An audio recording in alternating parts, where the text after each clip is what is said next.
Sementara itu, pemirsa, kumpulan guru besar pengajar hukum tata negara mendesak Anwar Usman dicopot tidak hormat jika terbukti melanggar etik. Ya, keputusan Anwar Usman itu juga dianggap berdampak ke marwah MK.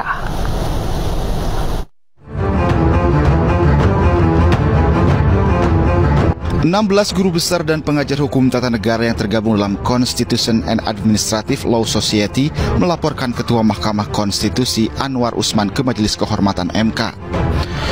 Anwar Usman yang merupakan ipar Presiden Joko Widodo dianggap melakukan pelanggaran etik dan perilaku hakim saat mengabulkan sebagian gugatan syarat minimal Capres-Cawapres di 2024.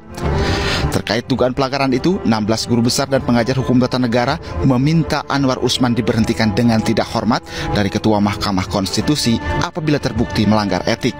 Kami juga mendorong adanya sikap kooperatif dari para hakim konstitusi yang potensial untuk dihadirkan sebagai saksi di dalam perkara ini, di dalam laporan ini, dan juga kami mendorong bahwa proses ini ketika ditemukan adanya dugaan pelanggaran yang berat, terutama terkait dengan konflik of interest, bisa memberikan sanksi yang setara atau sanksi yang berat, berupa pemberhentian secara tidak hormat. Pakar Hukum Tata Negara Universitas Brawijaya Aan Eko Widiarto menyayangkan mengenai dugaan pelanggaran etik yang dilakukan Anwar Usman. Aan pun khawatir marwah Mahkamah Konstitusi hilang setelah adanya dugaan kepentingan tertentu dalam putusan MK yang mengabulkan sebagian mengenai syarat minimal usia Capres-Cawapres yang diputus 16 Oktober lalu.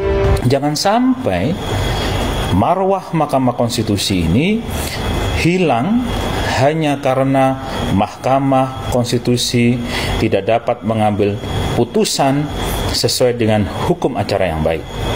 Sesuai dengan ketentuan hukum acara, suatu perkara yang sudah dicabut maka tidak bisa diajukan kembali.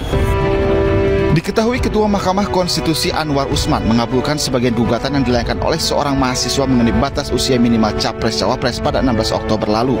Putusan itu dianggap memberikan karpet merah kepada anak sulung Presiden Joko Widodo, Gibran Rakabuming Raka, untuk maju di Pilpres 2024. Tim Liputan iNews melaporkan.